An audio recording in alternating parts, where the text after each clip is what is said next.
विदर्भामध्ये महायुतीच्या लोकसभेच्या जागा वाटपात भाजपला झुकतं माप दिले जातंय का असा सवाल सध्या उपस्थित होतोय। विदर्भातील 10 लोकसभेच्या जागांपैकी जवळपास 7 ते 8 जागा भाजप लढवणार अशा पद्धतीच्या चर्चा सध्या रंगतात। त्याच्यामुळे भाजपला हे झुकतं माप मिळतंय का असं देखील म्हणावं लागतंय। अजित पवार यांच्या राष्ट्रवादीची एकाच जागेवर बोळवण होण्याची शक्यता आहे। फक्त भंडारा गोंदियाची जागा अजित पवारांच्या गटाला मिळू शकते, तर शिंदेंच्या शिवसेनेला सुद्धा विदर्भात अगदी 1 ते 2च जागा मिळतील असा अंदाज आहे। विदर्भात महायुतीच्या जागा वाटपामध्ये भाजपला एकंदरीत झुकतं माप मिळतंय असा प्रश्न उपस्थित होतोय, कारण जवळपास 7 ते 8 जागा 10 पैकी लोकसभेच्या ज्या जागा आहेत त्या भाजप लढवणार आहे आणि त्याच्यामुळे अजित पवार गटासाठी एकच जागा भंडारा गोंदियाची आणि शिंदेच्या शिवसेनेला सुद्धा अगदी 1 ते 2 जागाच मिळू शकतात। यानंतर बोलूयात पुढच्या बातमीकडे। राज्यातील मराठा खुल्या प्रवर्गातील सर्वेक्षण पूर्ण झालंय। मुंबईमध्ये 38 लाख घरांचं सर्वेक्षण करण्यात आलं, तर कोकणामध्ये 100% सर्वेक्षणाचं उद्दिष्ट पूर्ण झाल्याचं कळतंय। छत्रपती संभाजीनगरमध्ये सुद्धा सर्वेक्षण करण्यात आलेलं आहे। हे काम एकंदरीत आता संपूर्ण राज्यभरात मराठा आणि खुल्या प्रवर्गाचं सर्वेक्षण करण्याचं हे काम पूर्ण होताना दिसतंय।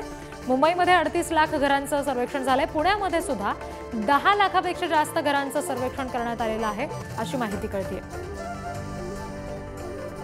संपूर्ण राज्यभरात मराठा आणि खुल्या प्रवर्गाचं सर्वेक्षण केलं जात होतं आणि त्याचं जे काम आहे ते वेळेत पूर्ण झालं असं म्हणायला हरकत नाही, कारण 2 फेब्रुवारी ही तारीख होती हे सगळे सर्वेक्षण पूर्ण करण्यासाठीची आणि संपूर्ण राज्यभरात ठिकठिकाणी हे काम वेळेत पूर्ण करण्यात आलं।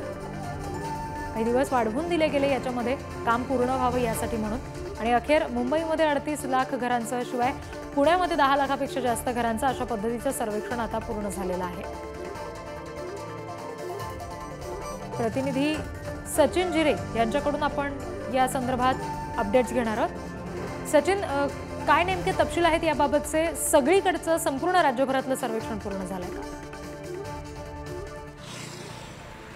नक्कीच दिदी, मोठ्या प्रमाणात सर्वेक्षण झालेलं आहे आणि काही ठिकाणावर आपण जर पाहिलं तर जो उद्दिष्ट 105% पर्यंतचा हा सर्वेक्षण झालेला आहे। आपण पाहू शकतो पुण्यामध्ये देखील मोठ्या प्रमाणात सर्वेक्षण झालेलं आहे, कोकणमध्ये 100% झालेला आहे आणि छत्रपती संभाजीनगरचा जर विचार आपण केला तर तब्बल 105% सर्वेक्षण मराठा समाजाचा या छत्रपती संभाजीनगर जिल्ह्यामध्ये झालेला आहे। तर मुंबईमध्ये देखील 38 लाखापेक्षा अधिक सर्वेक्षण झालेलं आहे। अशीच परिस्थिती सर्व जिल्ह्यांमध्ये आहे।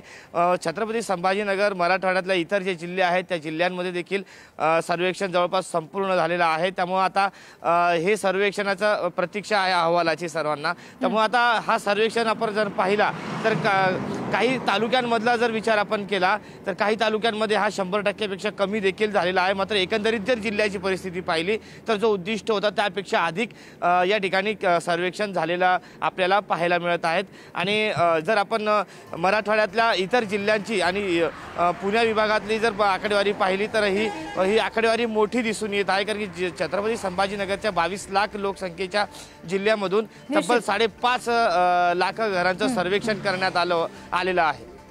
जी सचिन, धन्यवाद दिलेल्या सगळ्या तपशिलांसाठी।